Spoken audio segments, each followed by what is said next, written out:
Assumir a presidência dos Estados Unidos, o presidente Joe Biden começa a colocar em andamento algumas medidas, entre elas políticas ambientalistas.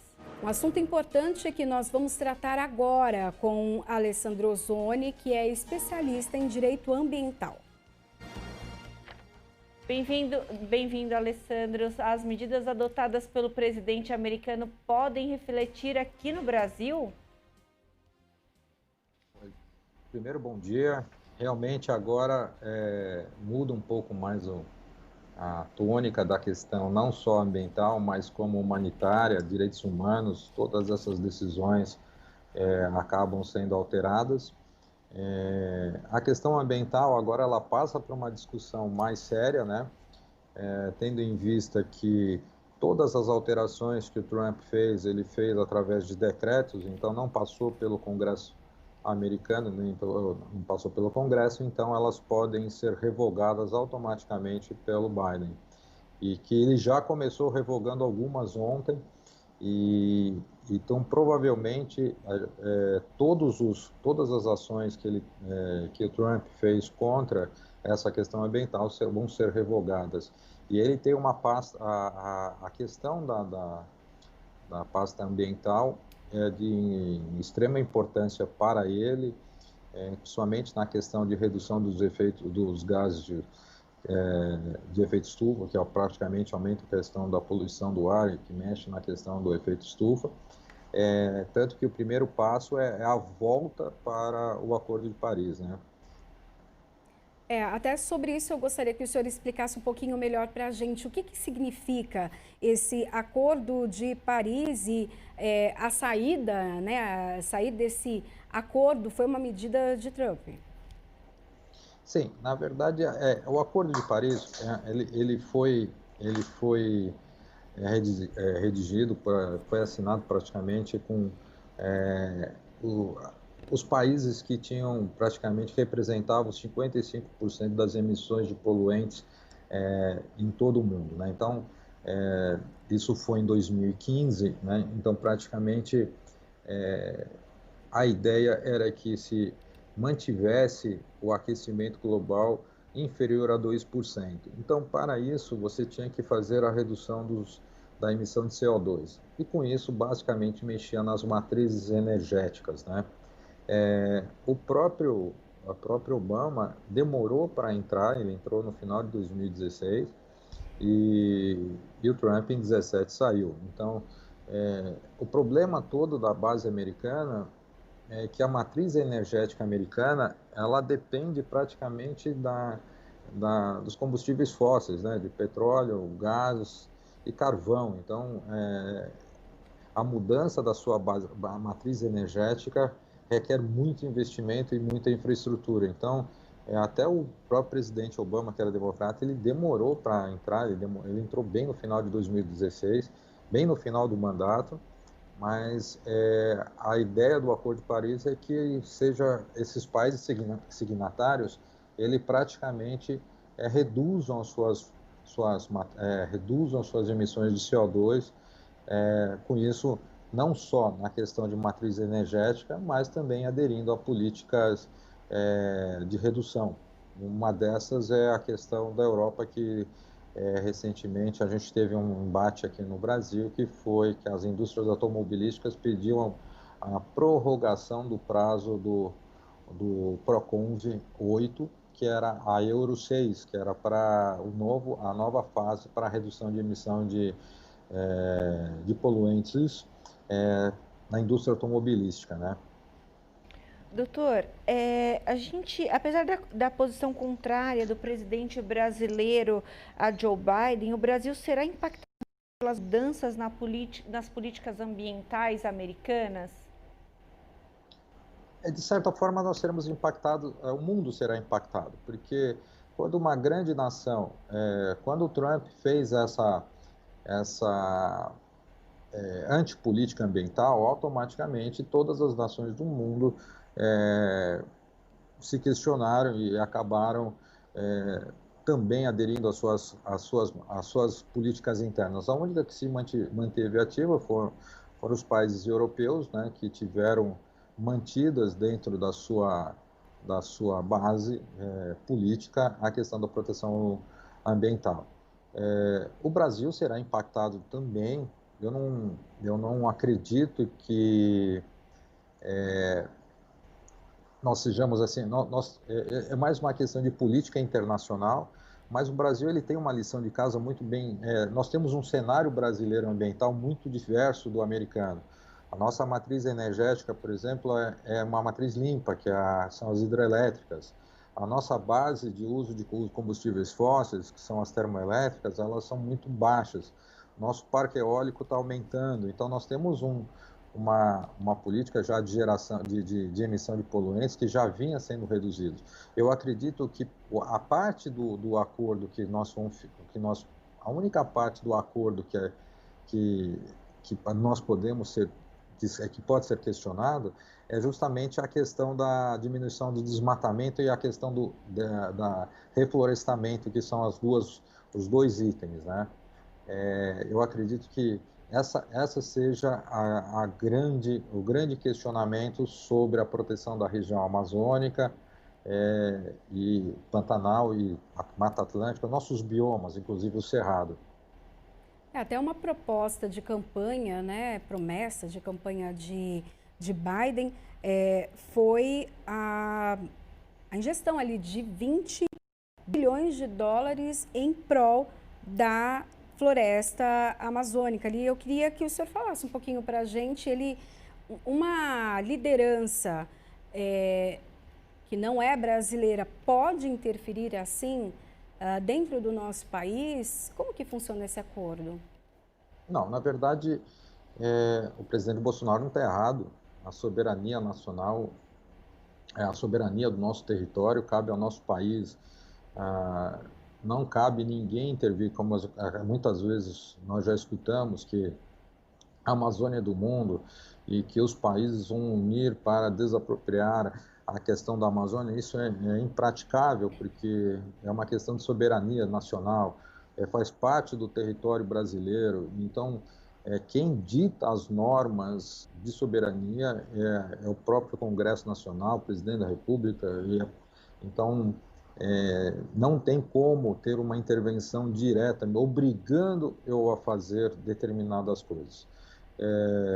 Eu acredito que existem outras alternativas, por exemplo, que a gente possa usar esses recursos internacionais que são muito bem-vindos, mas sem fazer como nós fizemos no passado, que os recursos entravam no fundo e a gente tinha uma co-obrigação imediata de fazê-lo.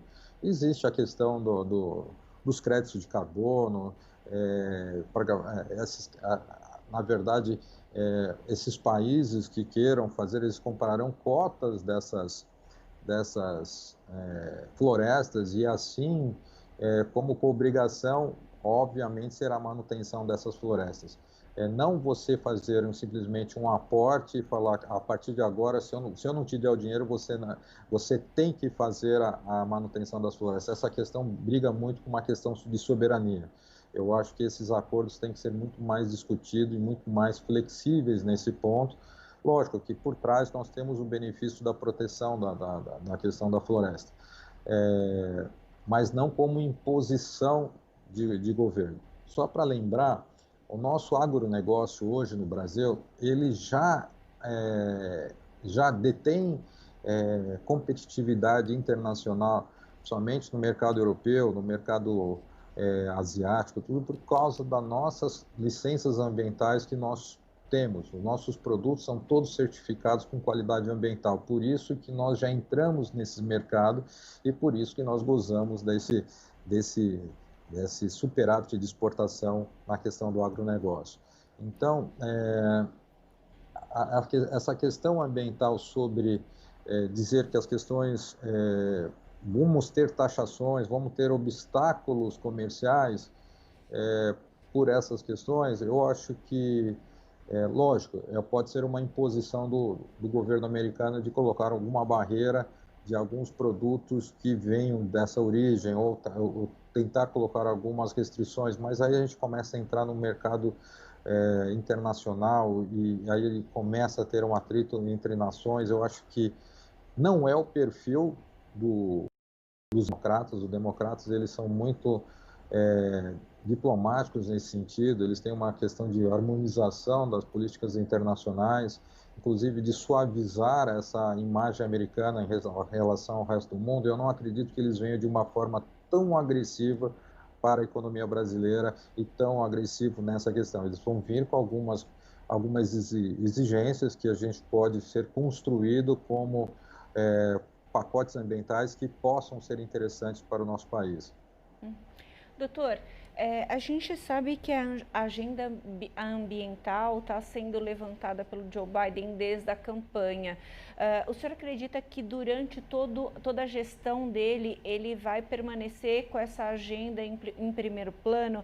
E isso pode interferir em outras indústrias? Por exemplo, a indústria automobilística pode ser impactada por essa notoriedade da discussão ambiental? Então, por que eu fiz aquele apontamento que o Obama ele só entrou no final de 2003 no Acordo de Paris? Porque, diferente dos outros sistemas políticos, como aqui no Brasil, o sistema americano existe os lobbies da indústria. Então, a maioria das indústrias usa uma matriz energética obsoleta. Então, quer dizer assim, é um alto custo de infraestrutura para o governo americano. Então, ele teria que mudar toda a estrutura de produção interna e também de questão de infraestrutura para fornecimento de energia para essas indústrias e mudar o procedimento. Só os carros americanos trabalham com motor V12, V8, V6, são de alta combustão, alto consumo de combustível, enquanto nós usamos uma nova tecnologia vinda da Europa, que são os carros meio turbo, que existe uma redução maior das emissões de poluentes. Então, quer dizer assim, a concepção da indústria americana, ela tem um peso muito grande. Eu acho que o grande problema do Biden na questão da agenda ambiental o país está em recessão, tem 20 milhões de desempregados, você vai ter um contraponto de recuperação econômica, tá? Que ele vai ter que fazer medidas para fazer a recuperação da economia, e para isso ele tem que ter os empresários industriais juntamente com ele.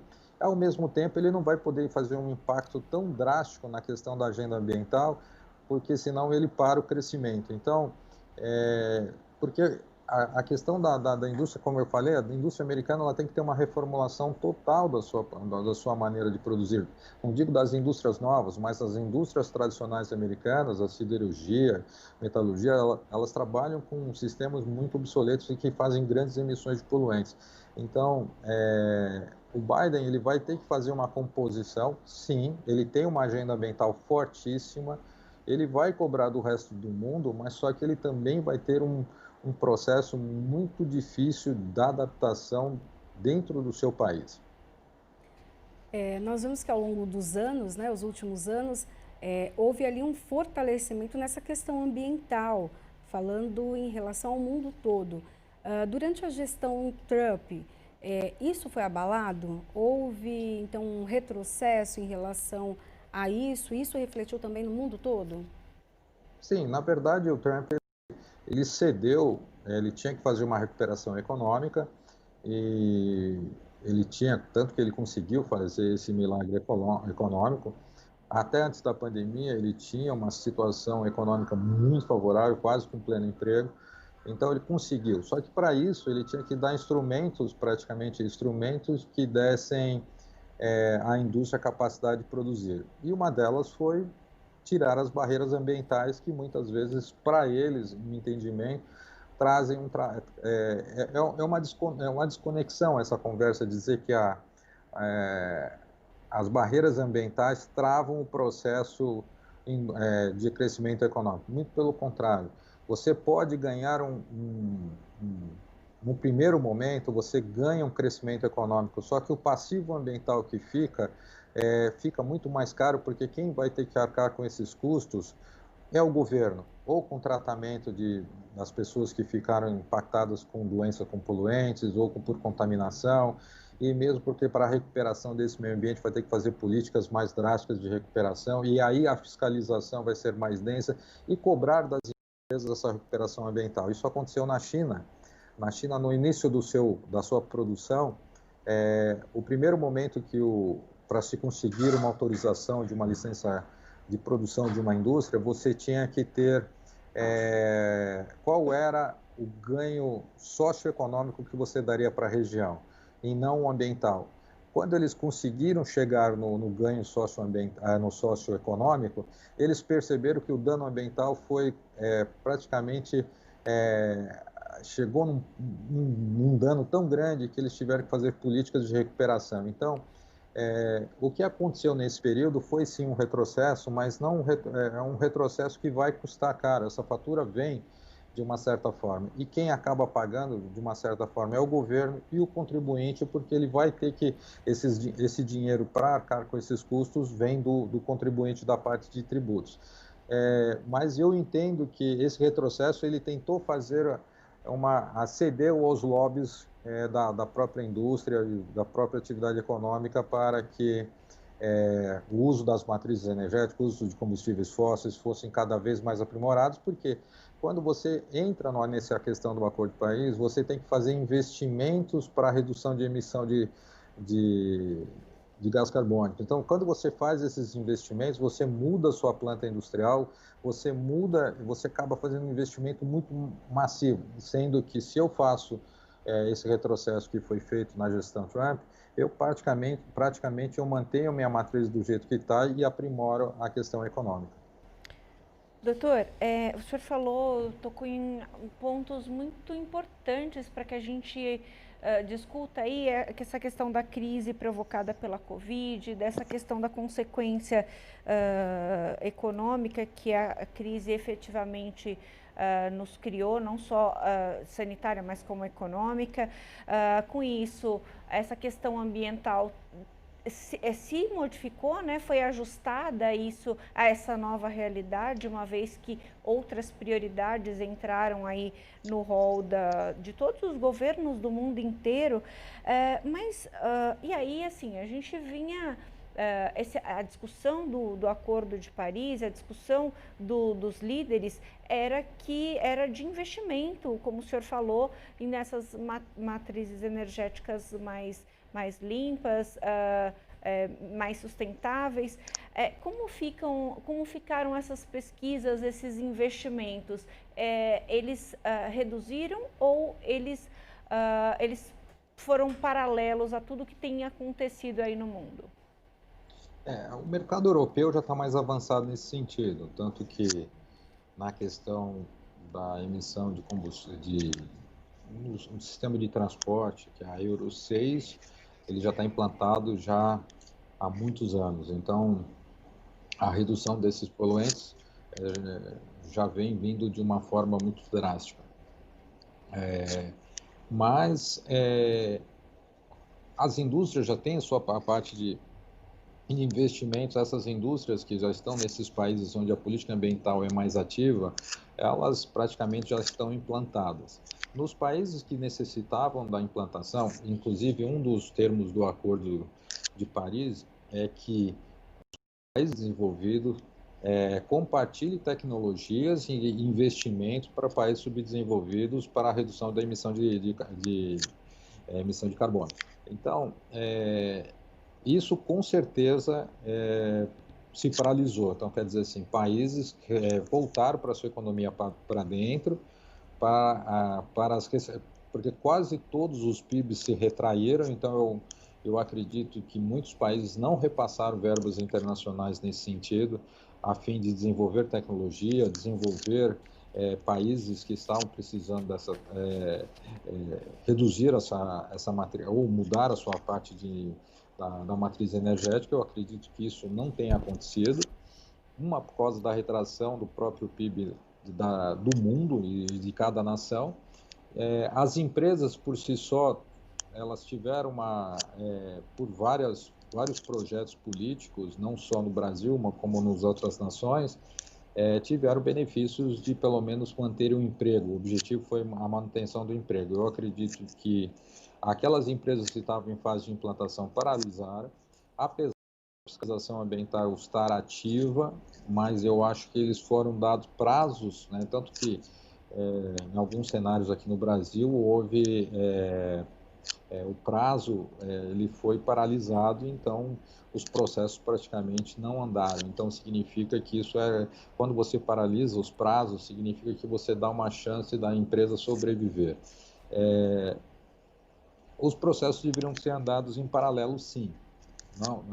Não acho que eles têm que ser paralisados, porque uma vez que você continua produzindo, você tem que continuar fazendo esses investimentos.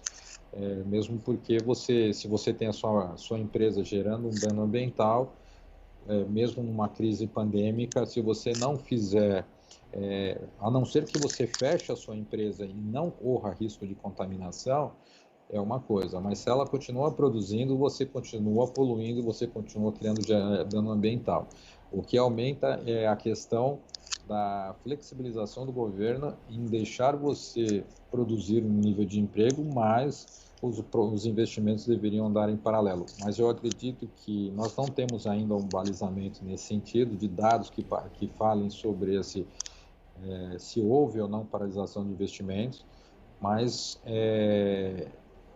como você fez a introdução da questão da pandemia, a pandemia levou muito em consideração essa situação de como nós chegamos a um nível de colapso mundial e derivado, se você fizer uma analogia das últimas, não digo pandemia, mas epidemias que nós tivemos no mundo, todas são de origem de zoonoses. Nós tivemos a aviária, a suína, dengue, chikungunya, peste bubônica, nós temos leptospirose. Então, até a própria Covid, nós tivemos todas elas de origem animal, ou seja, é uma questão de não preocupação em relação ao meio ambiente, uma invasão do espaço urbano dentro das partes de florestas que deveriam ser preservadas. Então, muitas nações do mundo estão pensando, se reavaliar nesse sentido. Ok, nós queremos agradecer então a participação hoje aqui no Jornal da Rede Alesp de Alessandro Ozzoni, que é especialista em direito ambiental. Muito obrigada por trazer essas informações e esclarecimentos. Eu que agradeço e eu acho que essas mudanças sempre são para o bem. Então, eu sempre falo assim, um empresário que adota as leis ambientais como investimento e não como custo, ele só agrega a sua marca e traz um benefício ao seu produto. E aquele que agrega a custo, ele traz um ônus muito grande para si. Então, e a população também tem a sua participação também nas questões ambientais. Ok, muito obrigada, ótimo dia.